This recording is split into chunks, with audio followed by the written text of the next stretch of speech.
ذا الماب تاني يعني. اوكي اجي نشوف. نشوفوا شحال عندي تاع الانتصارات. عندي 48.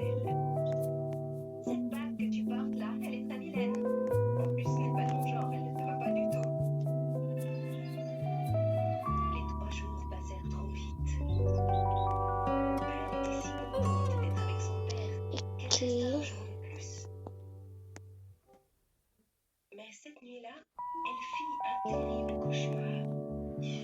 Dans son cauchemar, la bête gisait dans son jardin, triste et à bout de force. En se réveillant, elle se rendit compte qu'il lui manquait. Belle retira l'anneau de son doigt. Aussitôt, elle se retrouva dans sa chambre au château. Elle se précipita. La bête était étendue sur le sol, épuisée et désespérée, telle qu'elle l'avait vue dans son cauchemar. Elle se pencha vers lui et le prit dans ses bras.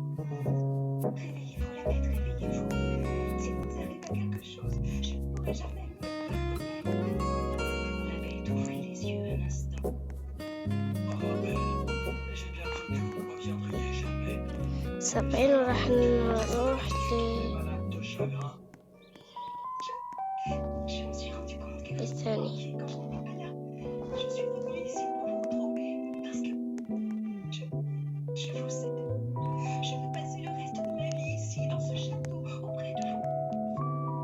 À cet instant, tout se mit à scintiller autour d'eux.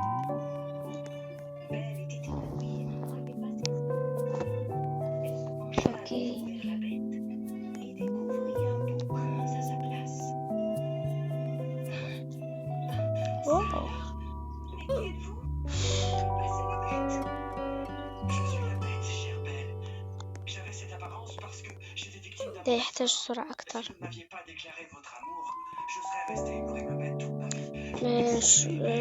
نشوف بعدا هذاك الآخر Belle était heureuse شحال de بغا. retrouver son بغا amour. مرة Se fit un sort grâce à son بغا amour 100. sincère. اوكي نمشي نشوف إلا نخدمو هذه. Dans le magnifique château.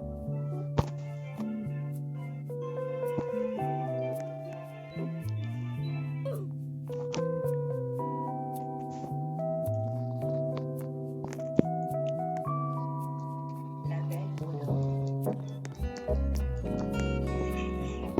Dans un royaume paisible. أقبل واحدة من متابعيني. يعني لا ترفضوا متابعينكم، ما عملكم شي دعوة.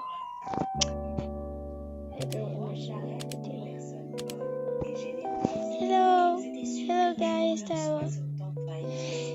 كي نكتب لها بالعربي.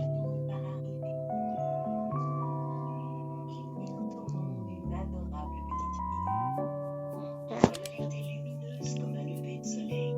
Ils décidèrent de l'appeler Aurore.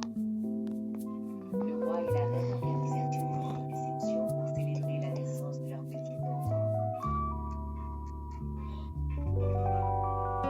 Tout le royaume fut invité, même les petites filles qui vivaient dans la forêt mystérieuse. Mais les deux souverains firent l'erreur d'oublier d'inviter une autre fée. Tous les habitants du royaume et les souverains des pays voisins offrirent leurs vœux de bonheur à la petite Aurore. Ce fut le tour des 12 fées. Chacune d'elles offrit un merveilleux présent à l'enfant. Tour à tour, elles défilèrent devant elle pour lui offrir un vœu. Il ne restait plus que 3 fées qui attendaient leur tour.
les règles et même les péchés.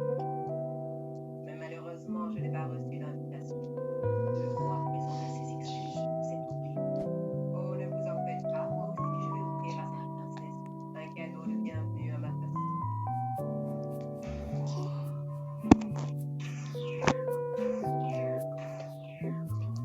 Cette charmante enfant grandira entourée de joie, d'amour, et fera l'admiration de tous. Mais le jour de son 16e anniversaire, juste avant le coucher du soleil, elle se piquera le doigt avec la pointe d'un fuseau et en mourra. Oh bah, écoutez, ce monstre! Et la fée noire disparut de la terre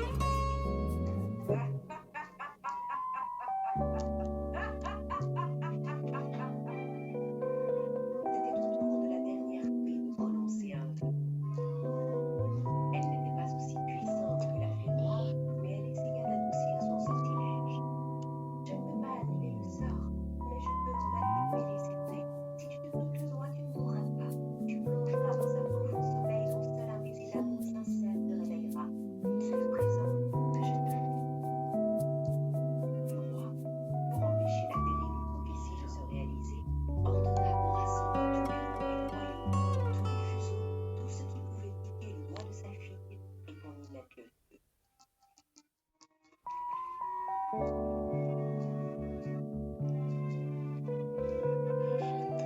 Grâce au don qu'elle avait reçu des fées, la princesse Aurore devint une charmante petite fille, aimée de tous. Un jour, pour éloigner sa fille du danger, le roi demanda à 3 fées d'emmener l'enfant et de veiller sur elle, afin qu'elle ne croise personne d'autre que ses 3 protectrices. Aurore en fit ainsi, élevée par les 3 fées, et devint une belle jeune fille.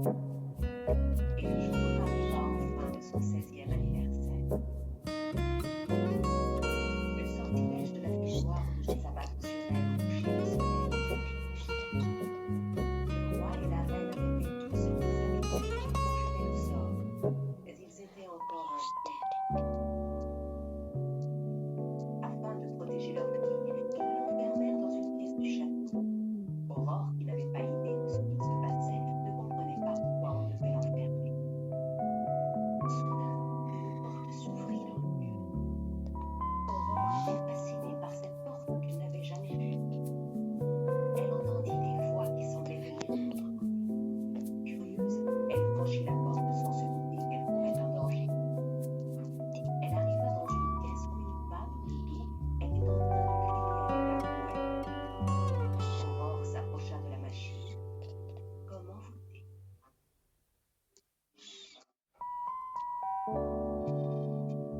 Juste avant le coucher du soleil, elle tendit sa main vers la pointe du fuseau et se piqua le doigt. Aussitôt, la princesse s'écroula sur le sol et plongea dans un profond sommeil.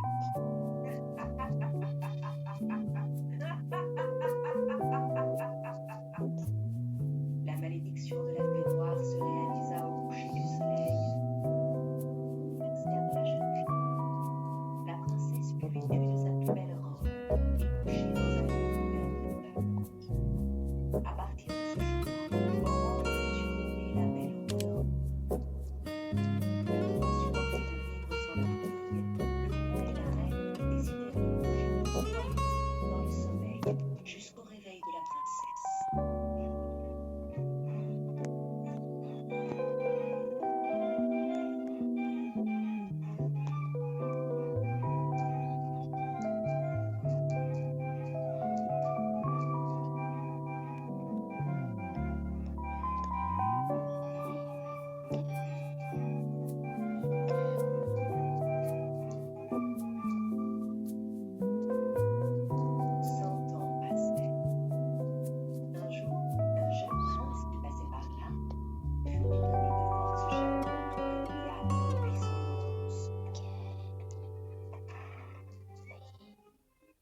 Ses gardes lui racontèrent l'histoire du château endormi et de la belle au dormant. Intrigué, le prince décida d'entrer dans le château. Les ronces étaient énormes.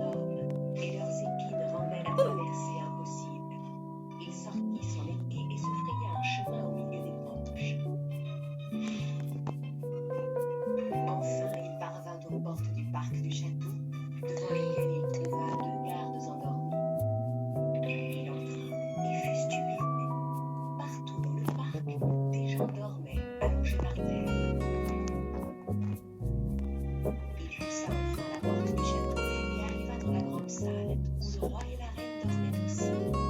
Il aperçut une pièce dont la porte était entrouverte. Il entra. C'était la chambre où la belle princesse dormait dans son lit coulant. Le prince s'approcha d'elle, s'agenouilla près du lit et s'adressa à la princesse. Là, Je m'appelle le roi Normand. Vous êtes tellement belle.